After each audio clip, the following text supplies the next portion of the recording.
Quem acompanha, faz a leitura do Fundamentos da Fé Cristã, pode estar achando um pouco estranho o título, não é?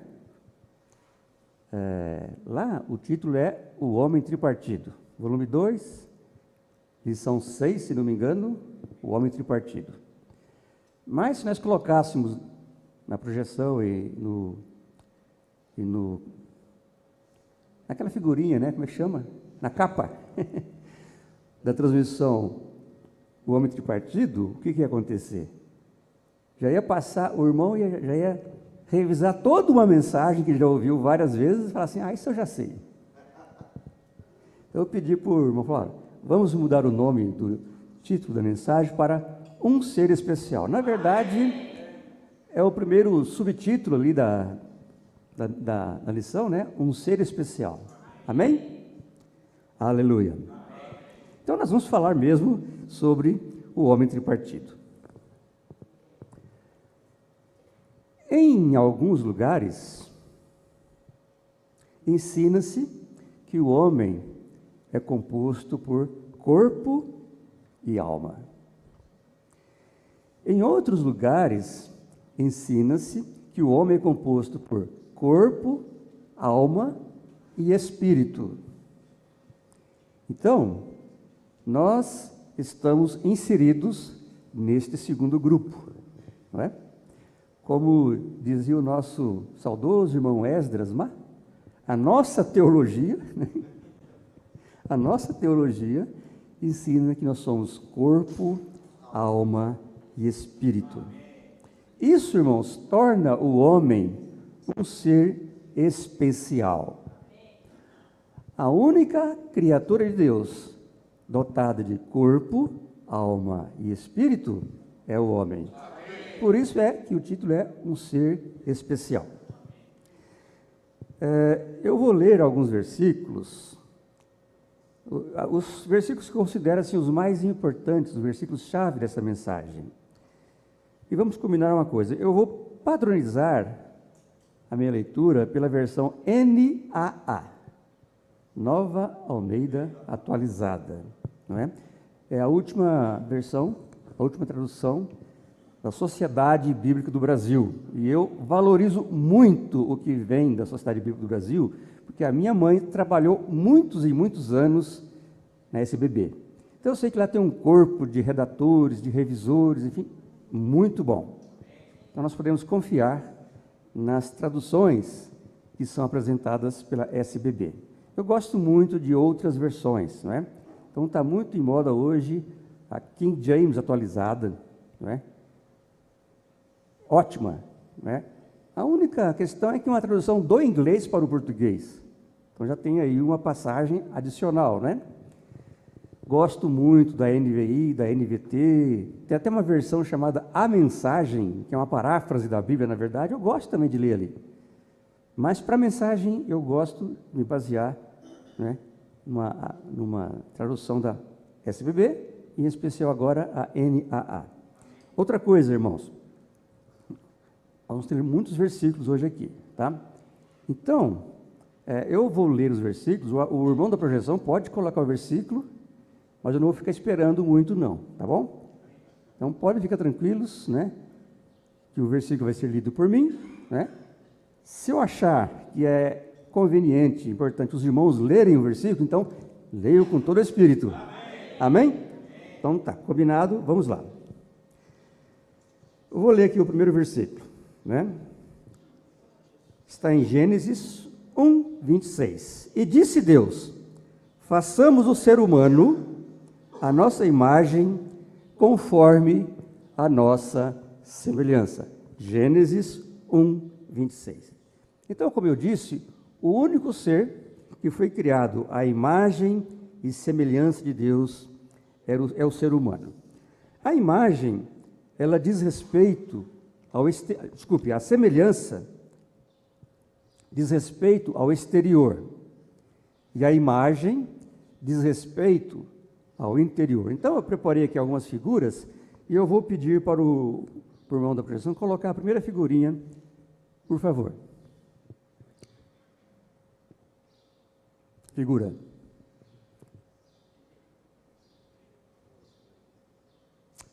Estão vendo aí? Quem estudou, quem fez o colégio, vai lembrar, na aula de geometria, né? Semelhança de triângulos. Desculpa, irmãos, mas eu sou assim, né? Olhem para esses dois triângulos. Eles são iguais? Não. Um é maior e o outro é menor, né? Eles são semelhantes. Veja que os lados, os três lados, são proporcionais um ao outro, né? Não sei se vocês conseguem ler, está lá, ó. ABC, o triângulo ABC, é semelhante, tem um símbolozinho ao triângulo, a linha B, linha C, linha. Agora veja o interior, os ângulos desses dois triângulos são os mesmos. Certo? Os ângulos são os mesmos. Então, a imagem, desculpe, a semelhança é exterior, é parecido, mas a imagem é interior. Então, nós somos criados para refletir o que Deus tem no seu interior. Amém? Esta é a nossa primeira lição dessa mensagem. A nossa semelhança é a semelhança do Senhor. Nós não somos iguais do Senhor, mas a nossa imagem, o nosso interior, precisa refletir o interior do Senhor. Amém? Aleluia. Segundo versículo. 1 Tessalonicenses 5:23. O mesmo Deus da paz os santifique em tudo, e que o espírito, a alma e o corpo de vocês sejam conservados íntegros e irrepreensíveis na vinda do nosso Senhor Jesus Cristo. Esse versículo é chave, para não dizer crucial. Esse versículo é chave. Você pode procurar em qualquer versão que você tiver da Bíblia, em português. Você pode procurar em qualquer língua.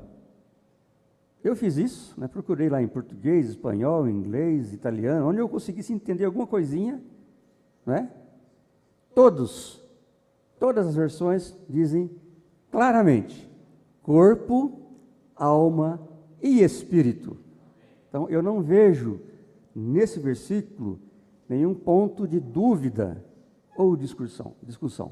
Nós somos corpo, alma e espírito.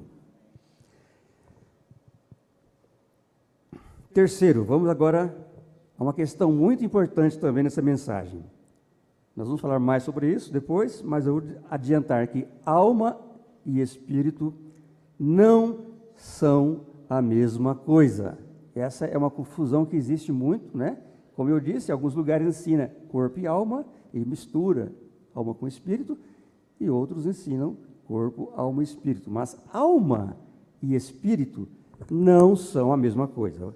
Então, Hebreus 4:12 diz o seguinte: porque a palavra de Deus é eficaz e mais cortante do que qualquer espada de 2 gumes, e penetra até o ponto de dividir alma e espírito, juntas e medulas, e apta para julgar os pensamentos e propósitos do coração. Então, alma e espírito não são a mesma coisa. Como discernir alma e espírito? Pela palavra de Deus. Só a palavra de Deus nos permite discernir alma de espírito. Bom, agora vamos entrar mais detalhadamente, né, nos itens da mensagem. Vamos falar sobre o corpo humano, que é a parte mais óbvia, né? Você olha para a pessoa, é claro que ela tem um corpo, ninguém discute isso, não é? Então, irmãos, o corpo humano é uma coisa impressionante, né? Apesar de todo o avanço da ciência, seja pela medicina, pela biologia, o corpo humano, ele é de uma complexidade imensa, né? Algo que nós não conseguiremos detalhar, descrever e explicar como é ou o que vai pelo corpo humano.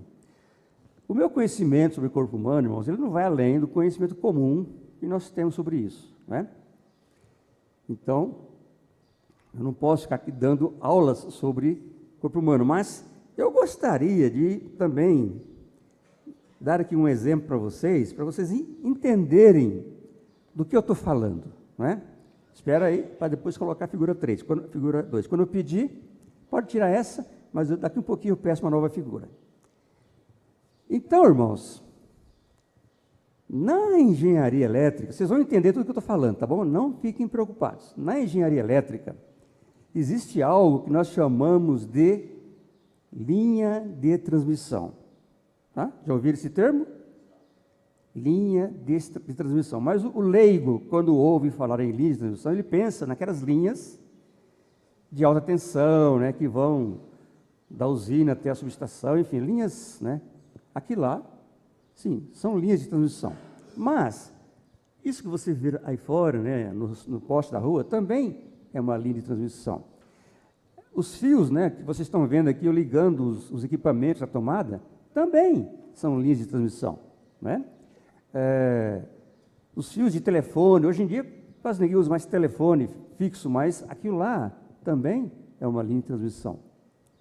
Enfim, poderia citar aqui dezenas de exemplos. O que eu quero falar para vocês é o seguinte: todas elas são representadas graficamente por algo que nós chamamos de circuito equivalente. Põe então, por favor, a próxima figura. Aí, ó. Não se preocupe, não vou explicar detalhadamente o que é o que ali. Eu só quero que vocês vejam a figurinha, só isso. Então, com algumas diferenças, né, algumas mudanças mínimas, qualquer tipo de linha de transmissão é representada por uma linha de transmissão. Tá bom? Agora vem o que acho que vocês não sabiam. Ou se sabiam, né? Todos nós temos, irmãos, no nosso corpo humano, centenas de milhares de linhas de transmissão. Todos nós temos. Pode pôr a próxima figurinha, por favor.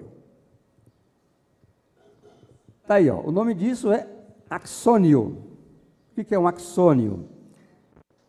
São fibras nervosas, né, que fazem a conexão entre os neurônios e as células, que levam informações do neurônio para a célula. Então, quando você topa o dedão em algum lugar, você vai sentir o quê? Dor. Mas você vai sentir dor porque o seu cérebro mandou você sentir dor. E essa informação vai através do axônio. Então, são linhas de transmissão que nós temos no nosso corpo humano que foram criadas há milhares de anos. E elas são representadas por circuito equivalente, semelhantes ao que eu mostrei. Então, a próxima figura, por favor. Aí que está. Um circuito equivalente de um axônio. Né? Desculpe pela figura, não dá uma boa qualidade, eu escaneei um dos meus livros, livro grosso, não ficou muito legal, mas aí está. Um circuito equivalente de um axônio. O homem hoje consegue modelar, né, coisas do corpo humano usando a sua ciência de algo que foi criado por Deus há milhares de anos. Tá bom? Pode tirar a figurinha, por favor.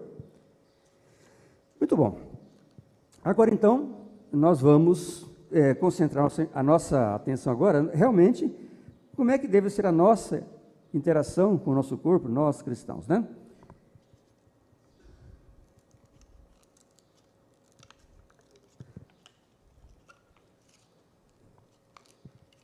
Graças a Deus, deram um copo fácil de abrir, né? Eu já vi irmão sofrendo aqui para abrir o copinho. Amém. Então tá.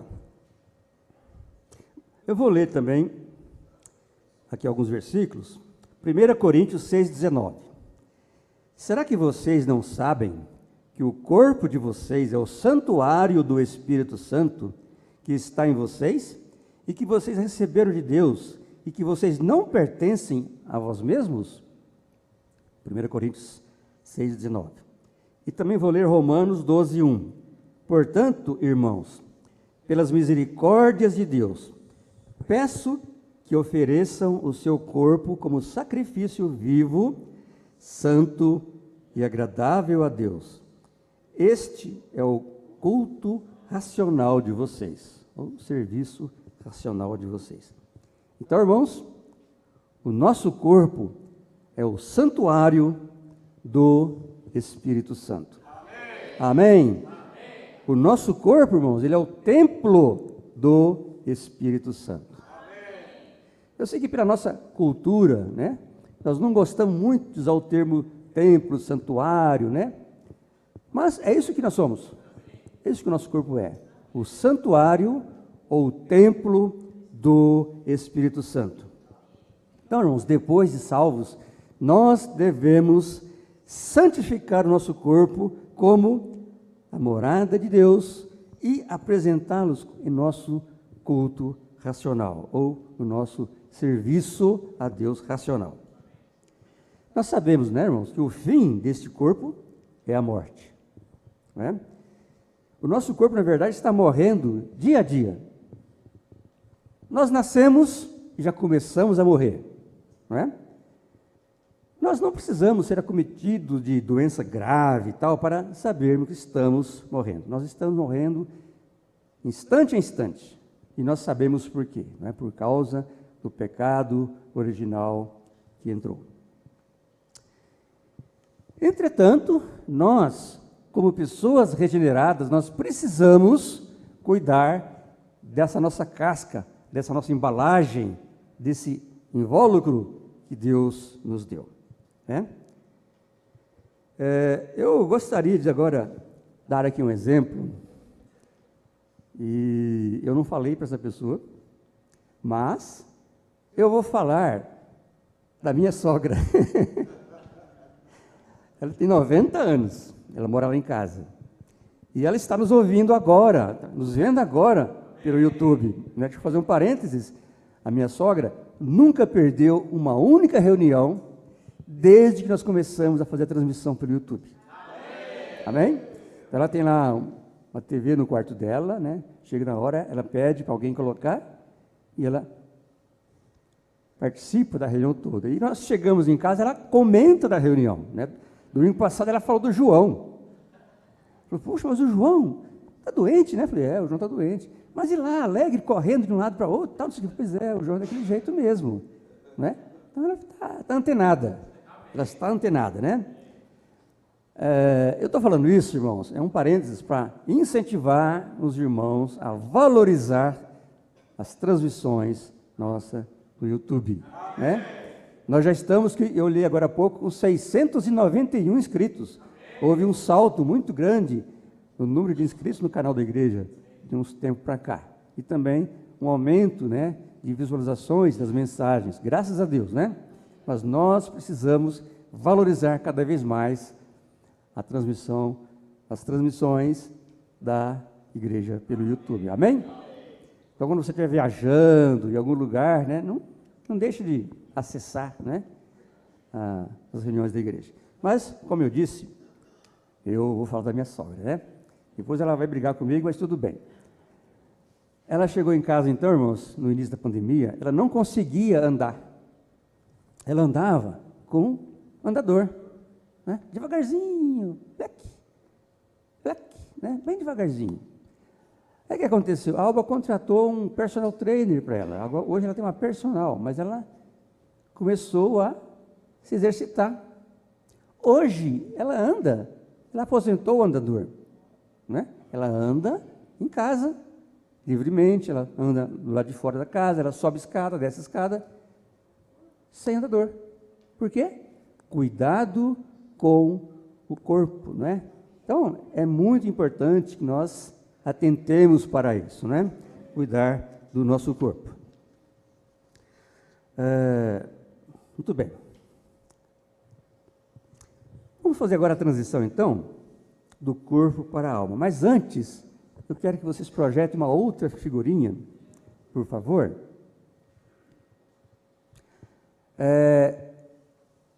Eu fiz umas sessões de fisioterapia numa academia, né? Eu estava tratando do problema nos braços que eu tive após a dengue. E lá, numa parede, eu vi algumas coisas, achei essa frase muito interessante. Eu acho que a Esther Salgueiro ela não está aí, né? Mas eu acho que a Esther vai lembrar dessa parede, dessa frase. Lá diz o seguinte, olha, o seu corpo é o seu maior bem. Ele guarda e reflete a sua alma. Até poético, né? É até poético. É claro que são contextos diferentes, né? Aquilo foi colocado por alguém, né?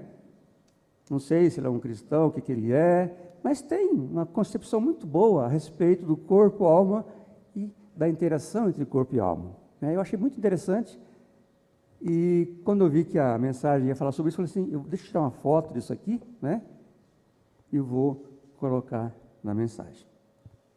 Então, é através do nosso corpo que nós recebemos os estímulos para a nossa alma.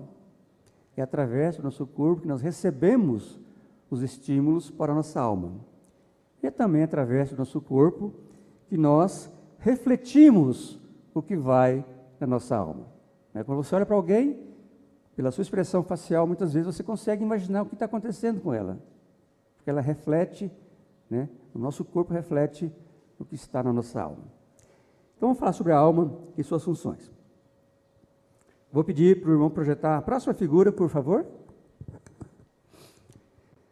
Essa é a palavra grega para alma. É psique, né? Está em letras maiúsculas, dá a impressão que o alfabeto grego é meio parecido com o nosso. Não, em maiúsculo, boa parte das letras do nosso alfabeto se parece com as gregas, mas o importante, eu quero que vocês olhem a primeira letra dessa palavra, esse negócio parecido aí com candelabro, com castiçal.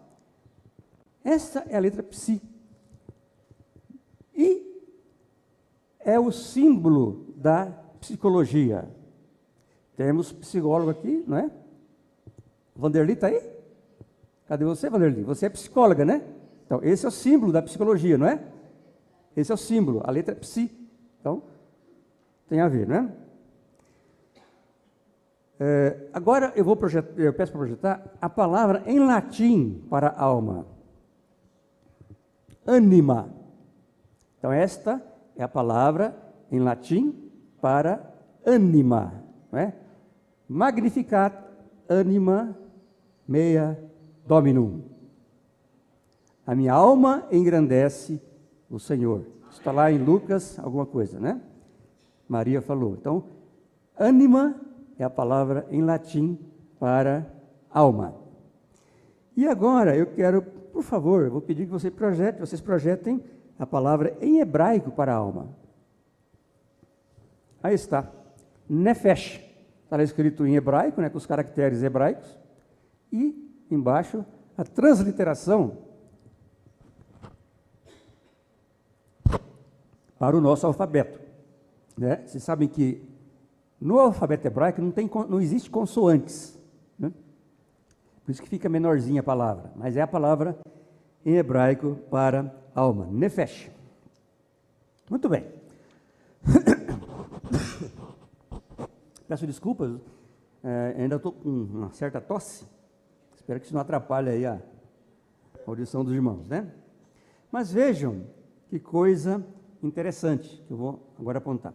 São 3 palavras, né, em 3 idiomas diferentes para a palavra alma, não é? Nós mostramos aí em grego, psique, em latim, anima, e em hebraico, nefesh. O latim, anima, quando alguém... lembra do desenho animado? Alguém aqui já assistiu desenho animado? Né? Quando era criança, nossos filhos ainda assistem, né? Desenho animado. Por que essa palavra animado? Animado vem de anima, que significa atividade, movimento. Né? Então a palavra alma, em latim, tem mais a ver com movimento, né? Com atividade. Então, quando alguém chega para você todo falante, tal, não sei o que, você está animado. Não é? Isso, se nós formos ver a palavra em latim. Em hebraico, nefesh. Nefesh é a palavra em hebraico para alma, mas também, irmãos, acreditem, é a palavra para pescoço. Alma E pescoço, em hebraico, é a mesma palavra, nefesh. Por que pescoço? Porque é pelo pescoço que nós respiramos e que nós, né, sobrevivemos, né? Por isso que no versículo Gênesis 2:7, né, diz que Deus soprou nas narinas do homem o fôlego da vida. E o homem se tornou alma vivente. Amém? Psique tem mais a ver com o que nós estamos falando aqui hoje. Por isso que eu deixei para o final, eu inverti para falar mais, né, do psique, né? Então, em grego, essa palavra é mais rica, né? Tem mais detalhes, significados. Não é de se espantar, porque a nossa cultura, né, ela vem da cultura grega, né? Então, muitas coisas que nós hoje consideramos de alta cultura, na verdade, surgiram na Grécia. Aristóteles, Platão, Sócrates, todo aquele pessoal lá, né? Bom, então, psique, que é a alma, que vem do grego, então é o que nós vamos agora ver com mais detalhe, né? Então, nós podemos agora dividir, entre aspas, né, a alma em 3 partes: mente, vontade e emoção. Não significa que você vai ver lá um disquinho, né? Essa fatia é mente, isso aqui é vontade, isso aqui é emoção. Nós nem sabemos onde que a nossa alma está, na verdade, né? Mas mente, vontade e emoção. Mente, né, tem a ver com pensamentos, raciocínios, criatividade, isso é ligado à mente. A vontade tem a ver com determinação, disposição, escolhas, decisões. Então, nós decidimos por aquilo que a nossa mente elaborou. A mente pensa, faz projeto, elabora, tal, e a vontade decide, né? E a emoção tem a ver com o nosso humor, nosso estado de espírito, que nós falamos, né? Sentimentos, desejos, gostos e por aí vai. Agora eu vou ler alguns versículos, né, para relacionar então, tudo isso conosco, né, como cristãos. Agora eu vou ler então Filipenses 4:8. Quanto ao mais, irmãos, tudo o que é verdadeiro, tudo o que é honesto, tudo o que é justo, tudo o que é puro, tudo o que é amável, tudo o que é de boa fama. Se há alguma virtude, se há algum louvor, nisso pensai. Ok? E Colossenses 3:2. Pensem nas coisas lá do alto, e não nas que são aqui da terra. Pensem nas coisas lá do alto, e não nas que são aqui da terra. Mais um versículo, Romanos 12:2. E não vivam conforme os padrões deste mundo, mas deixem que Deus os transforme pela renovação da mente, para que possam experimentar qual é a boa, agradável e perfeita vontade de Deus. Não é? Quero destacar, Deus os transforme pela renovação da mente. Nós podemos fazer uma interpretação desses 3 versículos conjuntamente da seguinte maneira: nós não podemos viver de acordo com os padrões desse mundo. Amém? Nós não podemos viver de acordo com o curso deste mundo. Amém? Amém mesmo? Amém. Nós precisamos ter as nossas mentes renovadas por Deus. Amém mesmo? Amém. Quando as nossas mentes são renovadas por Deus, nós pensaremos nas coisas lá do alto. Nós só conseguimos pensar nas coisas lá do alto quando as nossas mentes são renovadas por Deus, né? Nós não perderemos tempo pensando nas coisas deste mundo, né? O que significa, irmãos, pensar nas coisas lá do alto? Significa pensar naquilo que é a vontade de Deus. Então, pensar nas coisas do alto é pensar naquilo que é a vontade de Deus. Então, vivendo assim, irmãos, nós vamos valorizar o que é verdadeiro. Amém? Não verdadeiro no sentido do certo e errado, ou no sentido material, mas verdadeiro por estar de acordo com a vontade de Deus. Amém? Quando a nossa mente é renovada, nós vamos valorizar aquilo que é honesto, né? Ser honesto, irmãos, vai muito além de devolver o troco que entregaram a mais para você. Isso é ser honesto, mas vai muito além disso aí, não é? Então, ser honesto tem a ver com ser sincero, inteiro, ser a mesma pessoa o tempo inteiro, onde quer que ela esteja, o que esteja fazendo, não é? Quando a nossa mente é renovada, nós vamos pensar no que é justo. Amém? Amém? Só eu e o João pensamos isso. Então vou ler de novo. Quando a nossa mente é renovada, vamos pensar naquilo que é justo. Amém. Não na justiça falha e limitada dos homens. Irmãos, como a justiça dos homens é limitada, não é? Nós estamos vivendo um tempo onde nós temos assim, todos os dias, nós temos exemplos onde a justiça do homem tem falhado, mas a justiça de Deus, essa não falha. Amém? Você consegue viver uma vida assim, irmãos? Se tivermos a nossa mente renovada, isso será possível. Amém? Aleluia.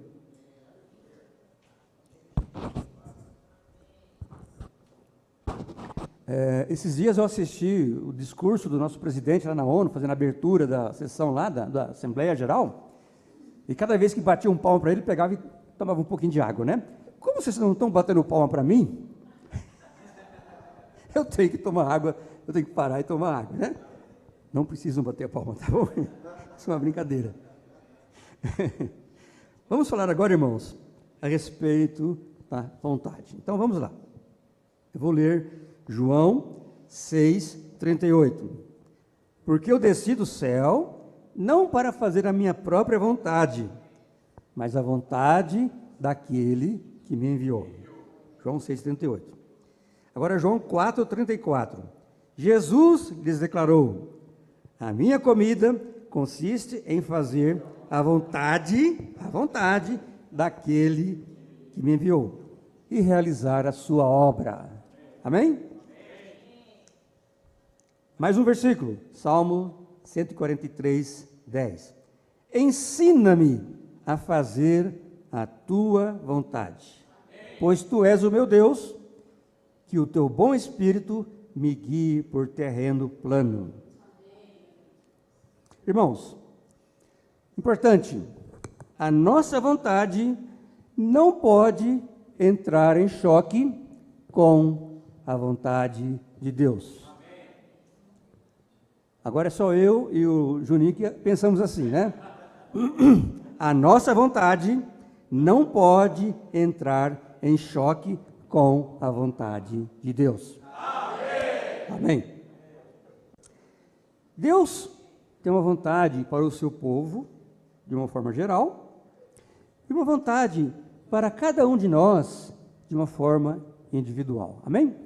Deus tem uma vontade para a sua igreja, como corpo de Cristo, a igreja universal. Deus não tem uma vontade para a igreja? Tem? Sim, tem, não tem? E onde está revelada essa vontade? Na Bíblia. Eu não trouxe, eu ia trazer uma Bíblia, né? Eu ia competir com o Marinho, que trouxe uma bibliona assim, domingo, e eu ia trazer uma maior hoje. Na cabeça, esqueci. Mas Deus tem uma vontade para a igreja, o corpo de Cristo, e esta vontade está revelada na palavra.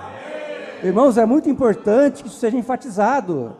A vontade de Deus para a sua igreja está revelada na sua palavra, já está lá, não precisa mais ninguém falar que Deus está falando, olha, Deus está falando isso, e eu vou falar para vocês, como vontade de Deus, não precisa, ela está na palavra, amém? Isso é importante, muito importante para nós, irmãos, muito importante mesmo. Deus tem uma vontade para a igreja em Bauru.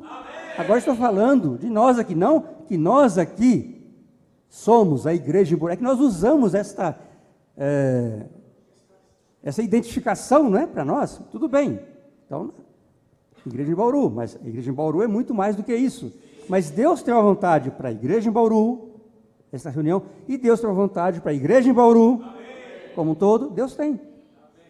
E Deus tem uma vontade para o Wilson, para o João, né? Para o seu Wilson, para cada um aqui individualmente, Deus tem a sua vontade, não é? Então nós não precisamos ficar preocupados com isso, né? Eu chamo assim que a nossa vontade, aquilo que nós queremos fazer, eu chamo de vontade secundária, né? Que pode vir de Deus ou não. Depende muito, né, do que Deus esclarece para você. Mas nós não podemos pegar as nossas vontades secundárias e fazer daquilo o nosso projeto de vida. Primeiro nós precisamos ir na presença do Senhor. Senhor, qual é a sua vontade para mim?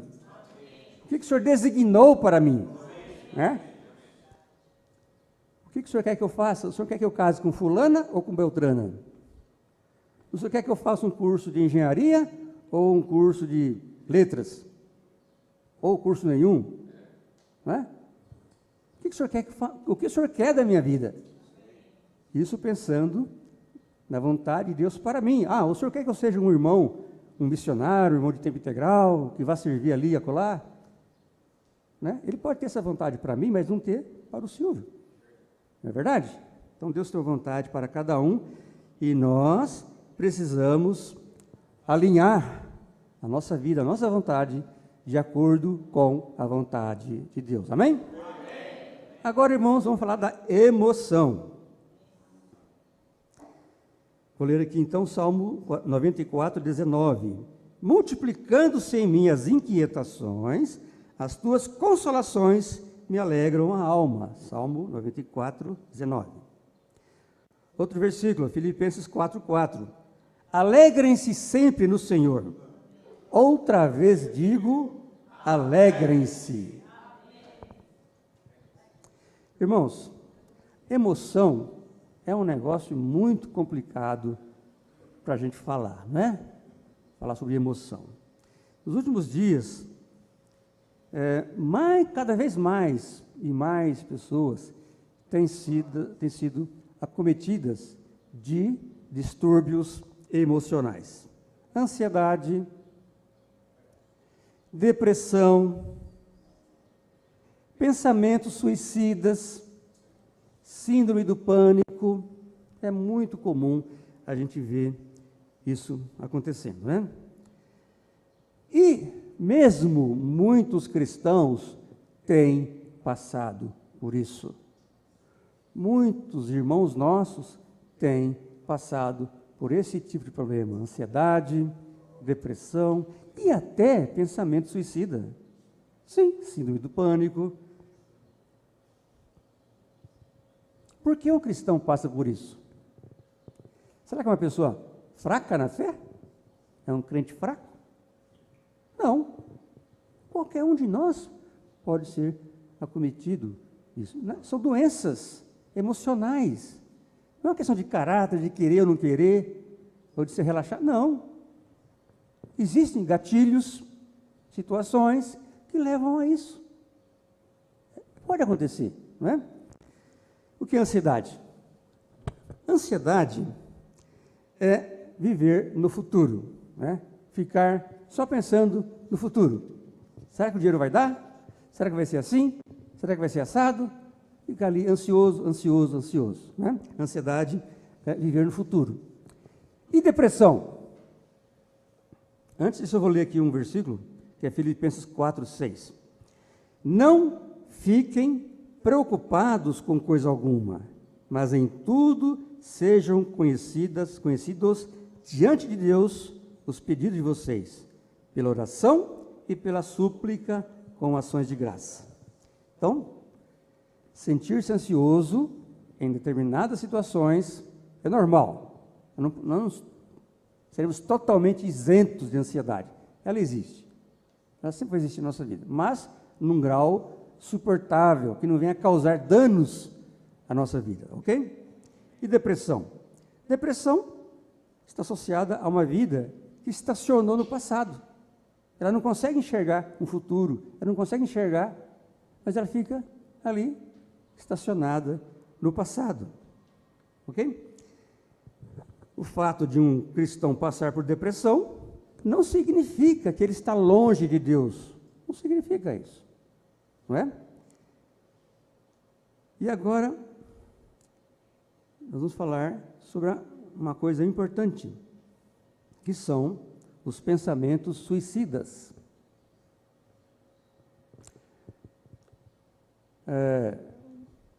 Nós já vimos casos de cristãos cometerem suicídio. Eu tenho um caso da minha família, há mais de 40 anos atrás. Um tio meu cometeu suicídio, né? Essa semana, esse meu tio, ele era presbítero de uma igreja evangélica. Bom, essa semana nós vimos um caso, né, que chocou uma jornalista, né, influencer, jornalista de 36 anos,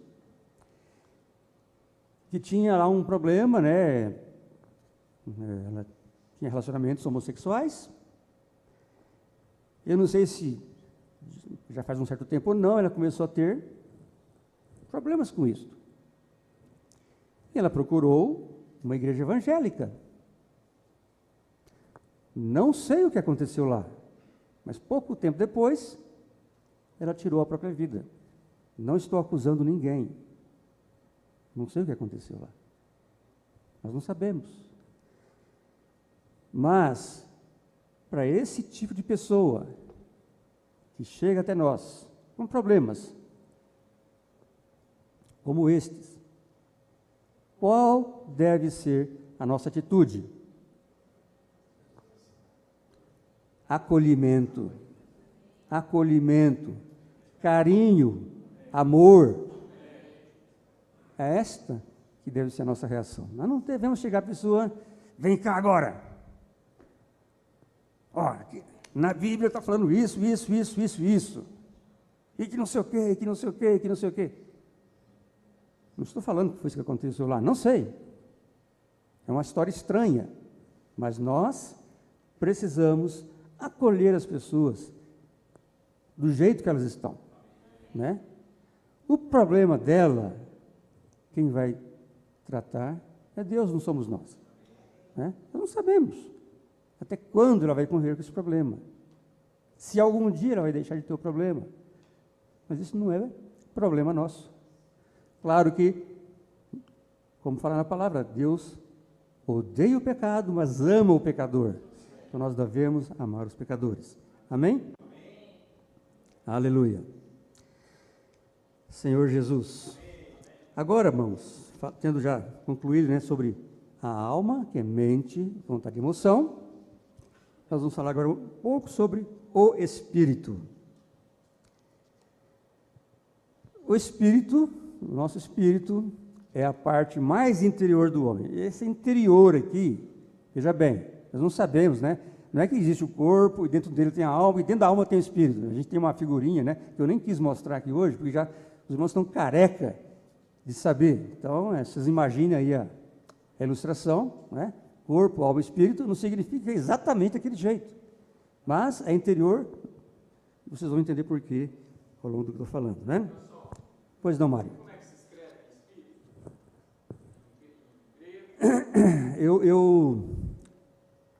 Eu vi essas palavras, eu acabei não fazendo a figurinha, né? Mas eu vou explicar. Espírito, em latim, é quase igual espírito mesmo. Só tira o E, bota um U no final do espírito. Em grego é pneuma. Pneuma, lembra do pneu, né? Do carro? Ar. Né? Pneuma, ar. Então, o espírito em grego tem a ver com ar. Né? Em hebraico eu não estou lembrando. Deve ter uma palavra. Ruá. Ruá de Deus, né? Ruá é espírito. Tá certo? Ok, então vamos lá. O nosso espírito, irmãos, ele foi criado para fazer a nossa ligação com Deus. Esta é a função do nosso espírito, fazer a nossa ligação com Deus. A nossa ligação com Deus não é feita pelo corpo, nem pela alma, mas pelo espírito. Uma vez o espírito conectou com Deus, aí o espírito se expande para a alma e até para o corpo. Mas a função primordial do espírito é fazer a nossa ligação com Deus. 1 Coríntios 6:17. Mas aquele que se une ao Senhor é um espírito com Ele. Os irmãos podem proclamar esse versículo? Mas aquele que se une ao Senhor é um espírito com Ele. Amém. Um só espírito com Ele. Um só espírito. Agora eu vou ler Romanos 8:16. O próprio Espírito confirma com o nosso espírito que somos filhos de Deus. O próprio Espírito, com letra maiúscula, confirma com o nosso espírito, letra minúscula, que nós somos filhos de Deus. Deus é Espírito. É necessário que os seus adoradores o adorem em espírito e em verdade. Foi João 4:34. Deus é Espírito com E maiúsculo, e importa que os seus adoradores o adorem em espírito, né, com E minúsculo. Mais um, 1 Coríntios 2,14. Ora, a pessoa natural não aceita as coisas do Espírito de Deus, porque lhes são loucura, e não pode entendê-las, porque elas se discernem espiritualmente. Nós precisamos do nosso espírito, eu estou mostrando aqui, mas força do hábito, né? Mas nós precisamos do nosso espírito para entendermos as coisas de Deus. Se eu for ler a Bíblia só exercitando a minha alma, a letra mata, né, como o Marinho falou aqui domingo passado, mas o espírito da vida. Amém? Senhor Jesus. Bom, falando, irmãos, já estou pulando aqui alguns itens, né? Falando de uma forma objetiva, nós não conseguimos separar alma e espírito. Corpo e alma, nós conseguimos separar, né? O corpo, nós sabemos que quando morrer, vai ser sepultado. A alma e o espírito não vai ser sepultado junto. Então, é possível nós entendermos essa separação entre corpo e alma. Agora, alma e espírito, nós não separamos um do outro. Não tem sentido. Nós conseguimos discernir alma e espírito pela palavra, como nós já vemos em Hebreus 4:12.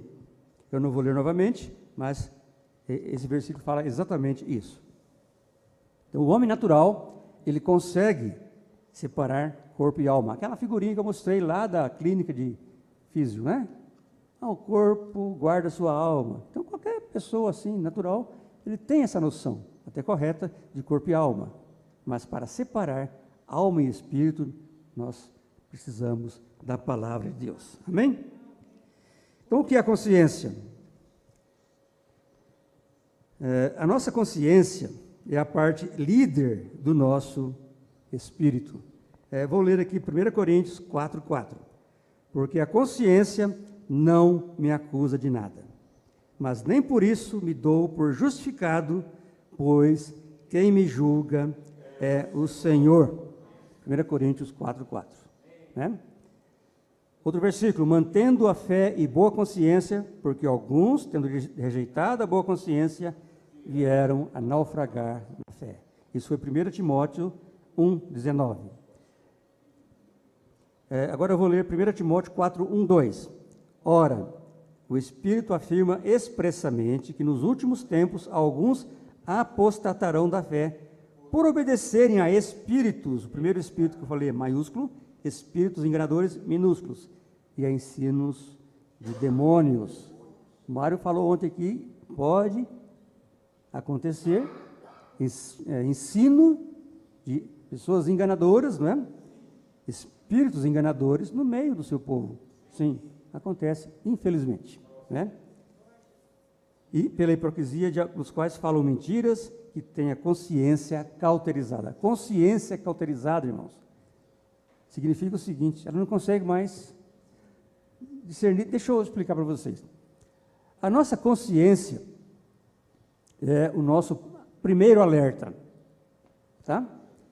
Então, quando você está diante de alguma coisa e você precisa tomar uma decisão, vou ou não vou, faço ou não faço, posso ou não posso, convém ou não convém, é a nossa consciência, é o nosso primeiro alerta. Vai entrar em ação, é a nossa consciência, né? Então, é ela que nos permite avançar ou retroceder. Então, de acordo com a sua consciência, você pode avançar ou retroceder. E, finalmente, nós estamos falando da comunhão, não é? Tem mais alguns versículos. Eu falei da consciência. Agora eu vou falar da comunhão. Não falei da comunhão ainda. A comunhão, ela serve para que nós contactemos a Deus, tá bom? Eu vou ler um versículo, 2 Coríntios 13, 13. Muito conhecido. A graça do Senhor Jesus Cristo e o amor de Deus e a comunhão do Espírito Santo estejam com todos vocês. Amém.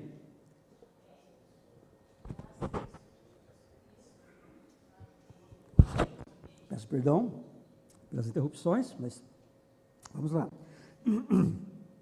Eu vou ler aqui outro versículo. Portanto, aproximemo-nos do trono da graça com confiança, a fim de recebermos misericórdia e encontrarmos graça para ajuda em momento oportuno. Isso tem a ver, então, com a nossa comunhão com Deus, que é feita através do nosso espírito. Nossa comunhão, então, faz parte do nosso espírito. E, finalmente, agora, vamos falar da intuição, né? Então, a intuição é a faculdade, né? É a palavra que eu estava tentando lembrar, faculdade, não parte, mas a faculdade do nosso espírito que nos permite um conhecimento direto de Deus. Irmãos, isso é impressionante, não é? A comunhão, então, nos permite um conhecimento direto de Deus, né? Eu vou ler aqui um versículo, tinha mais alguns aqui, mas vou ler só esse. 1 João 2, 27. Quanto a vocês, a unção que receberam dele permanece em vocês. E não precisam que alguém os ensine, mas como a unção dele os ensina a respeito de todas as coisas, e é verdadeira e não é falsa, permaneçam nele, como também ela ensinou a vocês. 1 João 2, 27. Esse versículo, eu sempre tive assim, uma ideia um pouco equivocada dele. Quando eu falo assim, não precisa que alguém vos ensine alguma coisa, eu pensava assim, eu não preciso que o irmão chegue e fale uma mensagem para mim, né? Não é isso. Está falando daquela unção interior que nos permite conhecer a Deus diretamente através do contato com Ele. Não é conhecer a Deus e achar que Ele vai falar alguma coisa para você e você vai falar alguma coisa para os outros baseado nisso aí. Não, não estou falando disso, por favor. Mas é algo entre você e Deus, né? Entre você e o Senhor. Né? Não precisa de ninguém te levar a isso. Por isso que o Espírito é a nossa parte mais oculta, né? Porque realmente é algo que diz respeito à nossa comunhão com o Senhor, com nossa consciência, nossa intuição, tudo tem a ver com o Espírito e é algo nosso com o Senhor. Eu não posso interferir no espírito do Silvio, né, em nada. É ele o Senhor. Eu posso influenciar o Silvio em termos de alma, alguma coisa lógica, que faz lógica, que eu falar, enfim, ele vai concordar comigo ou não. Mas no espírito é o Senhor e nós e nada mais. Amém? Irmãos, esses eram os versículos que eu queria ler. Pode ser que vocês lembrem de outros, alguns estavam aqui, eu não li, realmente o assunto é farto, né? Mas são os versículos que eu achei conveniente apresentar para vocês, para mostrar como nós, como cristãos, devemos cuidar aí do nosso corpo, né? Da nossa alma e do nosso espírito. Amém? Aleluia, irmãos. Nós não devemos, então, desonrar o nosso corpo. Nós não devemos permitir que a nossa alma seja preenchida com as coisas desse mundo. Nós devemos exercitar o nosso espírito para que ele possa receber mais do Espírito e atingir todo o nosso ser. Amém? Aleluia!